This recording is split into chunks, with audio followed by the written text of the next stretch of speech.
Badde n'ekivu kye twalaze olunaku olw'ejjo olw'obudde bingi nnyo bye tutaabalaze amawulire agavuddeyo waffe Febusu we had a lot so today we are going to try to bisect ebimu ku ebyo byakoze amawulire so bear with us.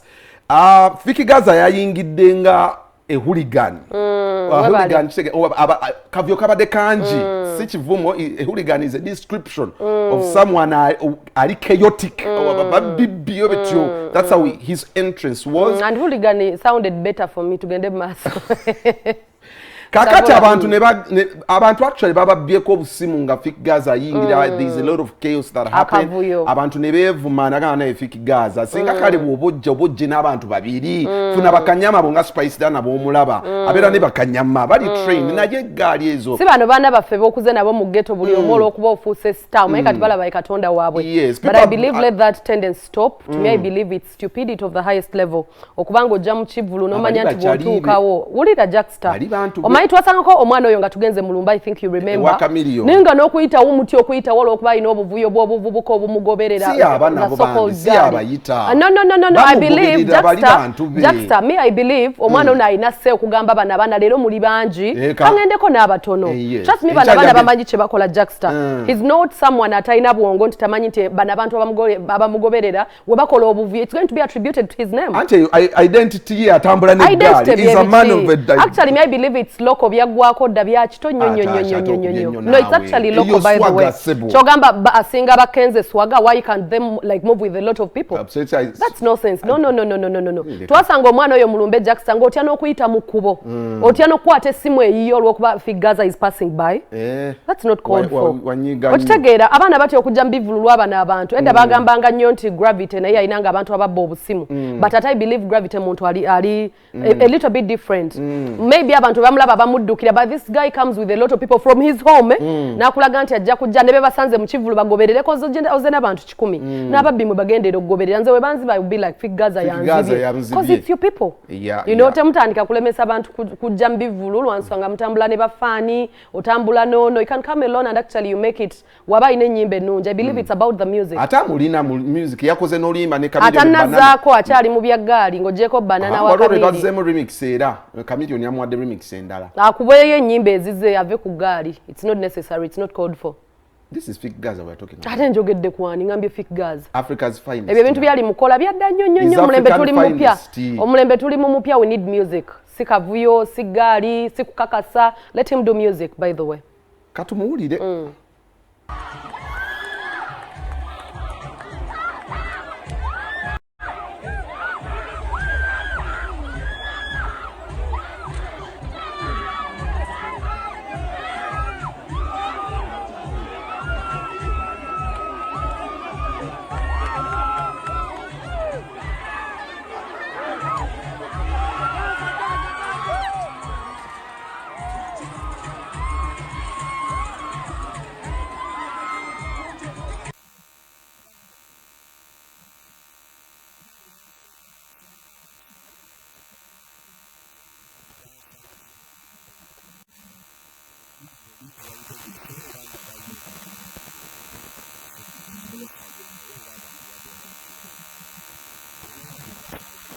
Bakikutenga ekyokwekwasa nti abamu n'abalala balina effujjo nabo tebabaddeyo shegera kati bakikola ng'ekyokwekwasa nti nze nabaddeyo natambule n'abantu ne babba.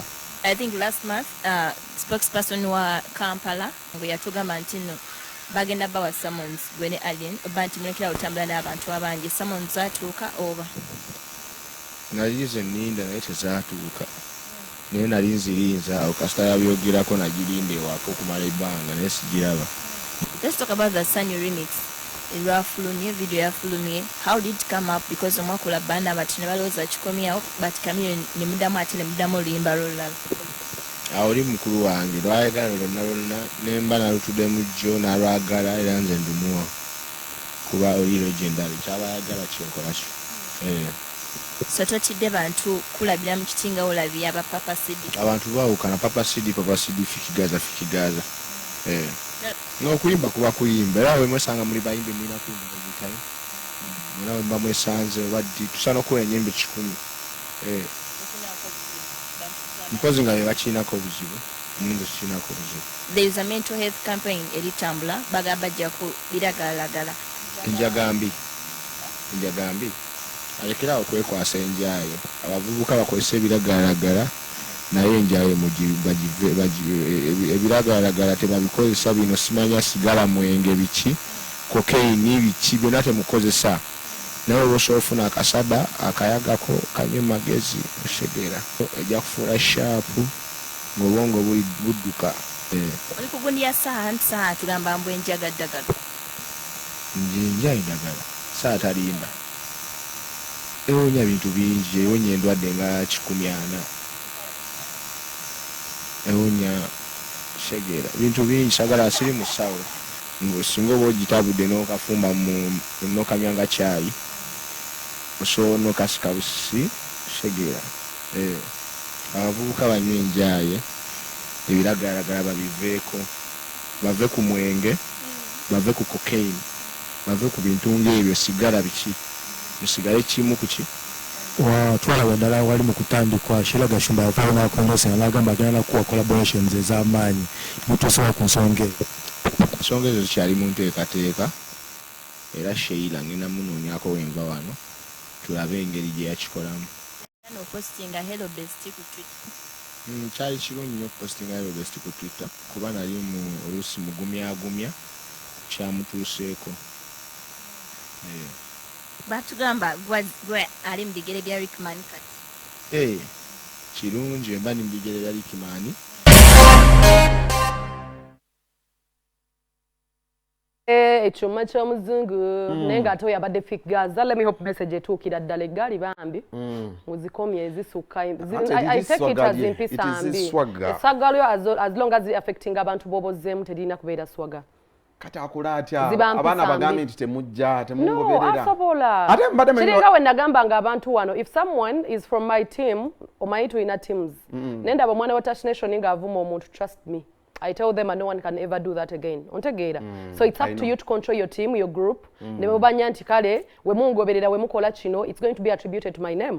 Nze wendaba mwana wange ngali ku Facebook ali ku page maybe ya nakazi wenga amuvuma and you're putting on my picture you're calling yourself gundi wa Tash, you know? Means that's who I am. That's your mamba abero mu. Do not abuse people in my name okitegeera kati bana abeggali buli we bajja ne bakola obuvuyo it means it is kuvumaganya ye let him work upon it.